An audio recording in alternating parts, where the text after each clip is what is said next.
joining me for the new tips series.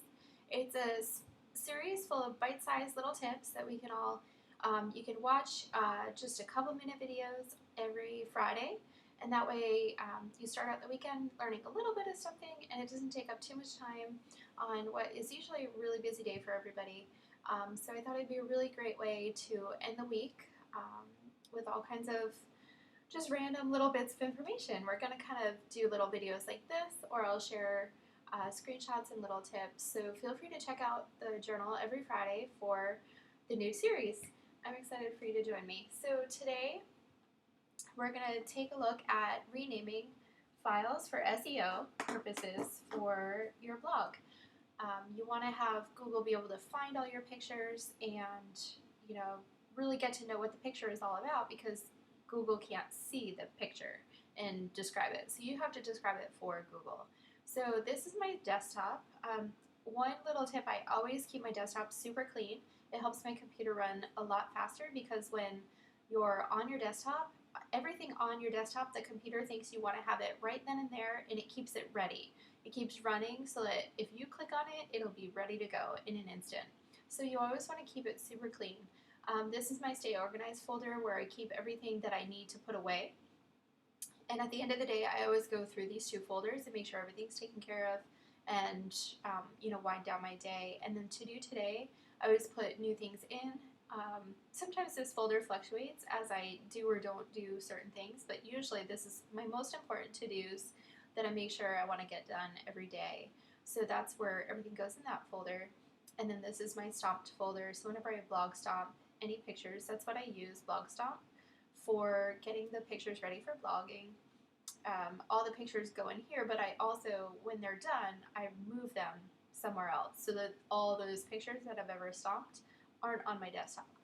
And of course I have a ton of hard drives just because I have a whole ton of old photos. I save all my photos, all my personal work for years. I've been using digital since 2006, so I have a whole bunch of different backups, and I also back things up twice and triple times. Like this Lacy hard drive is a dual hard drive, so it's it mirrors itself, so everything on there is actually backed up twice. I've lost one hard drive about 5 or 6 years ago, and I don't ever want to lose one again. And once you have that horrible loss, that's a whole nother blog post, I think. But so we're going to jump right into Bridge. And in Bridge, we're going to have the desktop, which is all the folders you just saw it, and we're going to go into Stomped, and then to Blog. So these are all the photos I want to blog. So I want to blog about Arizona. I actually already did these photos earlier this week, but I'm going to use it as an example. So now I've got all the photos I want to rename. Now I'm going to select all, super quick and easy. Instead of going to Edit and Select All, I'm going to hit Command A, and it's really, really quick. If you get to know these shortcuts, Command A, Command C for copy, and Command V for paste, and it's Control if you're on a Windows, Control A. That will be the best way to speed through all of your workflow. So I've got all the photos selected, and now I'm going to go to Tools, Batch Rename, and it's going to pop up this box. Spinny wheel, oh no. There we go. So I don't use a preset because it always saves everything I did the last time, and there's not really that many settings. I don't ever really change them. If you were changing these a lot, then I would make a preset. That way you could just go to whichever one you need. I'm going to rename them in the same folder because I don't want to move them. If you did, you could use either one of these options and go to Text, and then I'm going to change this to Modern. You want to be really descriptive with your titles so that Google will know what these photos are all about.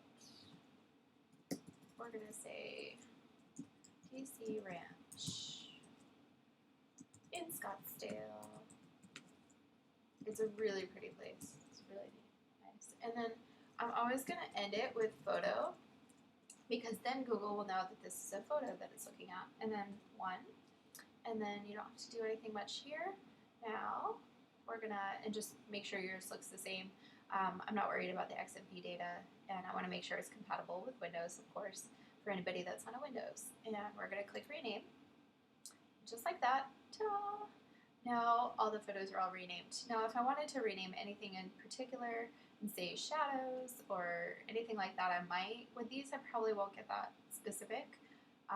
But you always want to have the location of where your photos are. That way you'll get that really good location SEO.